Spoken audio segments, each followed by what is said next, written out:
300,000 rubles. Mine, gone. Not stolen, I gave them away myself. To people I brought to Moscow with my own hands. And then those same people called me, said they'd send the Caucasus after me. Watch until the end, because that's not even the strangest part.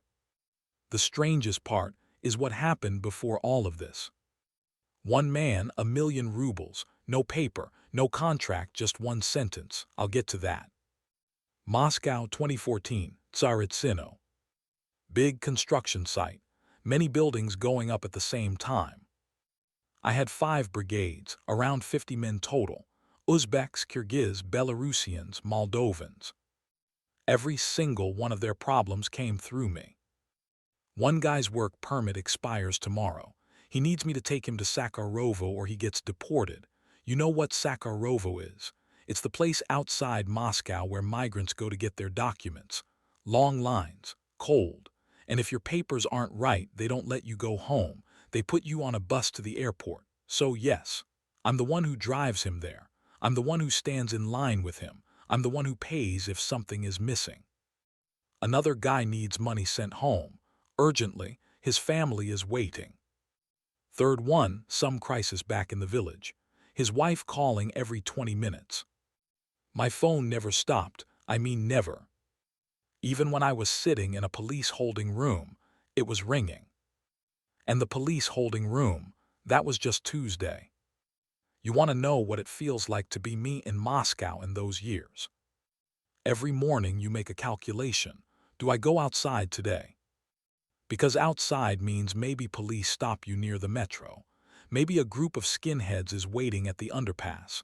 Maybe just some ordinary drunk man who looks at you and says that word, that Russian word for filth, for outsider, for you don't belong here. I won't say the word, you know the one. And every time you walk past a police van, you don't speed up. You don't slow down. You keep exactly the same pace. You look straight ahead. You breathe normally. Because if they see you react, they stop you.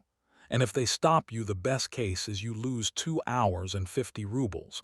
Worst case, you lose everything. Every day you come home without that happening, that is a good day. That is the whole bar. That's survival in Moscow when you look like me.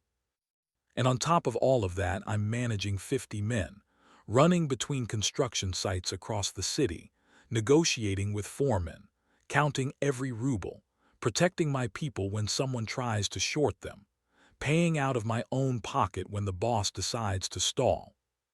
Because if I don't pay them, nobody will. Now Roma and Gosha, Moldovans, good men, electricians, both of them, honest, the kind of men who pay you back without being asked. I'll come back to that. They brought me into Tsaritsyno through a Georgian named David. David knew my inventor friend Oleg back in Bishkek. That's how trust worked in Moscow. Long chains, 3 countries, maintained entirely by phone calls and reputation. Before I sent my people in, I did what I always do. I sent one man first, quietly, to talk to the workers already on site, find out how pay works, where people sleep, whether what was promised is actually what happens. Old habit, saved me more than once.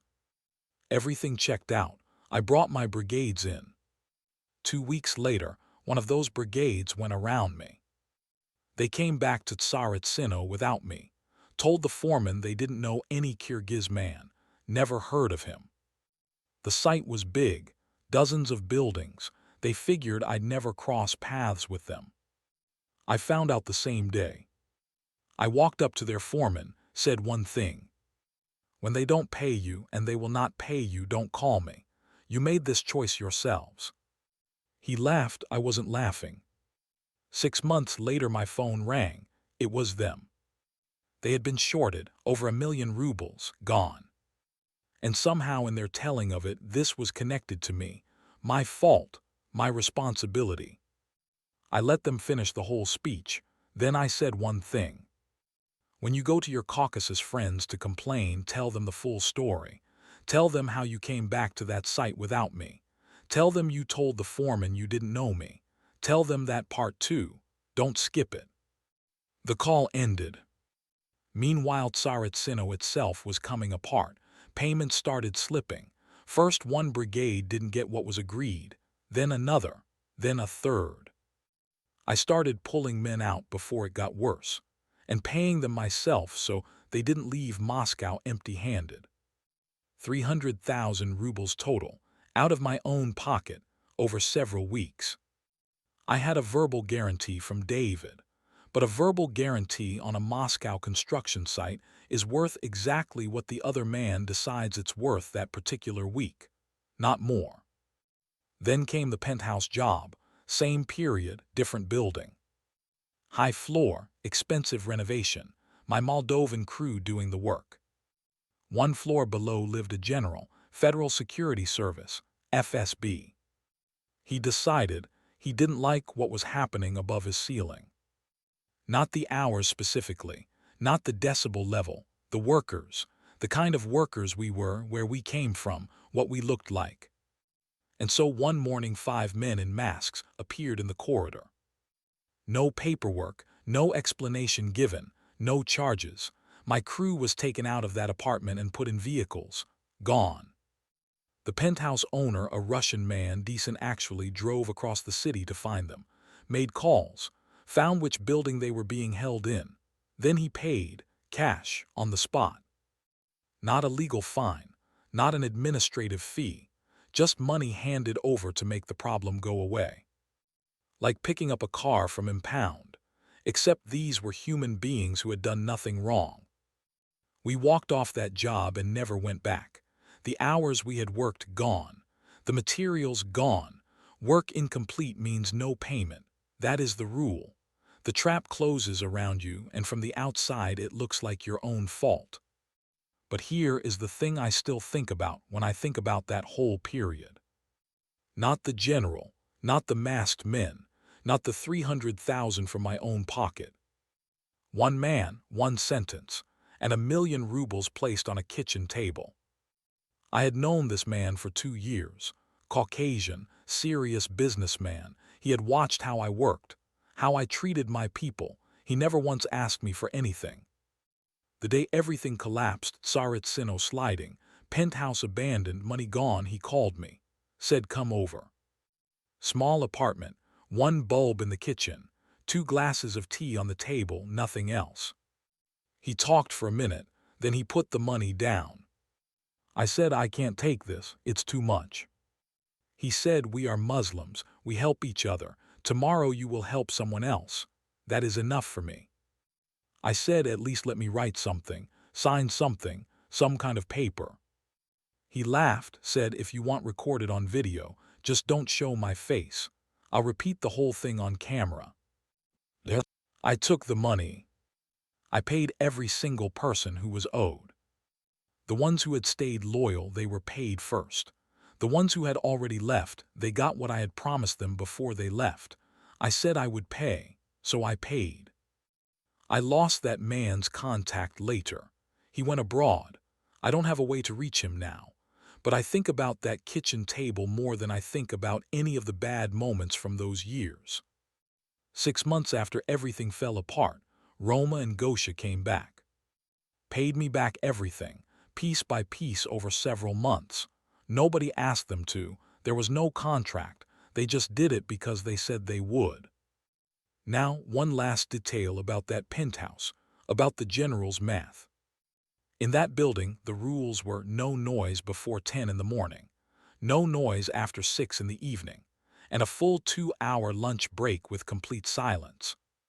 Count it yourself, less than 6 working hours a day. At the rate they were paying us, each worker would have earned under 50,000 rubles for the entire 3-month job. That is not a wage. That is a system designed to keep workers too desperate to complain and too replaceable to matter. The general below us knew that math before we ever arrived. The conditions were not about noise. They were about making our presence impossible so we would leave or be removed. Either way, he wins. After Tsaritsyno, I stopped for 6 months. Nobody arrested me. Nobody beat me. Nobody made a direct threat to my face. I just finished, lay down and couldn't get up. That is what this kind of pressure does. Not one punch, just wait, every single day. The phone calls, the police, the word on the street. 50 men and their 50 problems. The money going out and not coming back. The foremen who smile and then stall. The generals who live one floor below and decide your crew is the problem. None of it kills you in one moment, it just accumulates. Until one morning, you realize you haven't stood up in 3 days, and you're not sure you want to. If someone trusted you the way that Caucasian man trusted me, no paper, no conditions, no timeline, just here, take it, go write it in the comments below. I want to know if that still exists somewhere in this world. Subscribe. Next video, 50 men walk off a job in Tver region in one day. And on that same day, I end a 10-year friendship. That story is next.